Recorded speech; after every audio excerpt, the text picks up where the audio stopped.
Julio de 1518. Estrasburgo, una ciudad del Sacro Imperio Romano Germánico, se asfixia bajo un calor inusual. De repente, una mujer llamada Frau Trofea sale a la calle. No grita, no corre, simplemente comienza a bailar. No hay música, no hay fiesta, solo el sonido rítmico de sus zapatos sobre el empedrado. Lo que parecía un arrebato de locura momentánea se convirtió, en cuestión de días, en la pesadilla más extraña y perturbadora de la historia europea. Hoy, en el Códice del Miedo, cerramos nuestro ciclo de terror histórico con la epidemia de baile de 1518. No es un cuento de hadas, es un registro médico y civil documentado. Te revelaremos cómo lo que empezó con una mujer terminó con 400 personas bailando hacia su propia tumba. ¿Y por qué la respuesta de las autoridades convirtió una tragedia en un ritual de muerte masiva? Prepárate para descubrir qué sucede cuando el cuerpo humano deja de obedecer a la voluntad y se convierte en una marioneta de lo invisible. Para entender el horror, debemos mirar los rostros de los danzantes. Frau Trofea no sonreía. Según los cronistas de la época, su rostro estaba desencajado por el cansancio y el pánico. Bailó durante 6 días seguidos.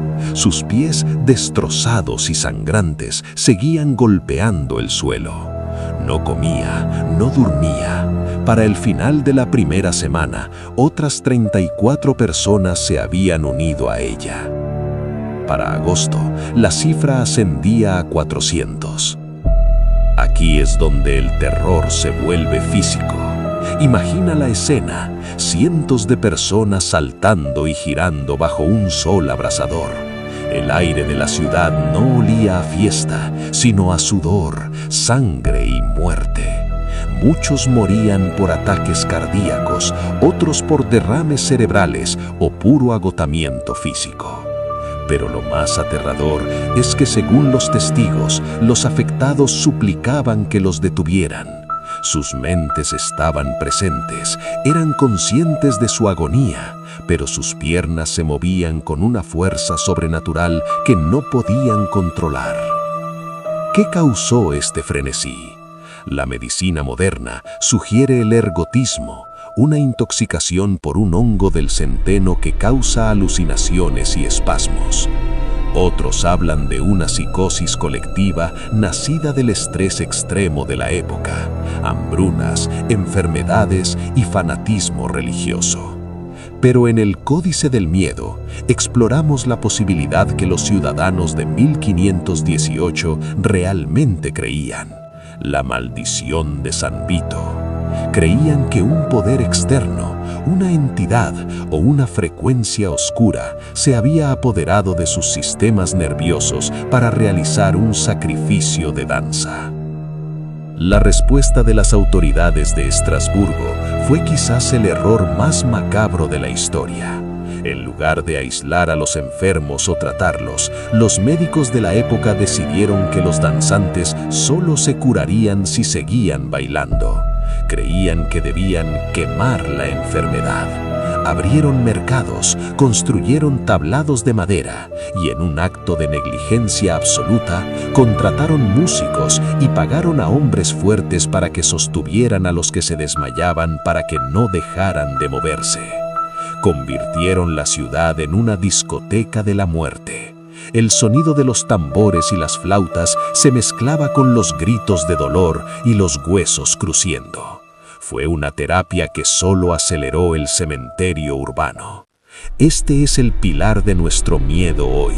La autoridad, en su ignorancia, alimentando el monstruo que intenta combatir. La danza no era una cura, era el mecanismo de una trampa que utilizaba el ritmo para agotar la chispa vital de la población. A finales de agosto, la epidemia comenzó a remitir. Los sobrevivientes fueron llevados a un santuario dedicado a San Vito, donde se les pusieron zapatos rojos y se les obligó a realizar rituales de expiación. Pero el daño ya había sido hecho. Cientos habían muerto de la forma más absurda y cruel posible, captivos dentro de sus propios músculos. La epidemia de baile de 1518 nos deja una pregunta inquietante sobre la naturaleza de nuestra autonomía. Si una idea, un hongo o un ritual invisible puede tomar el control de cientos de personas y obligarlas a destruirse a sí mismas en una danza macabra, ¿qué tan dueños realmente somos de nuestras acciones? ¿Estamos seguros que los ritmos que seguimos hoy en nuestra sociedad moderna son realmente nuestros? ¿O somos simplemente la versión contemporánea de los danzantes de Estrasburgo, moviéndonos al son de una música que no podemos oír, pero que nos consume lentamente?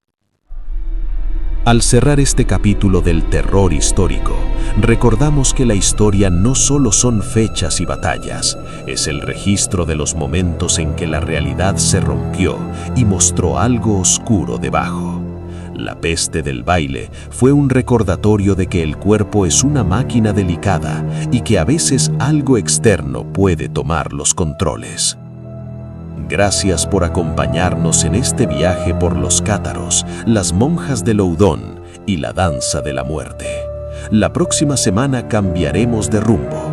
Entraremos en el ciclo de Xi, la sabiduría, pero no la sabiduría que ilumina, sino el conocimiento prohibido que puede volver loco a quien lo posee. Si aún tienes fuerzas para seguir bailando en la oscuridad, suscríbete al Códice del Miedo. Y dinos en los comentarios, ¿alguna vez has sentido que no eres el único que controla tus movimientos?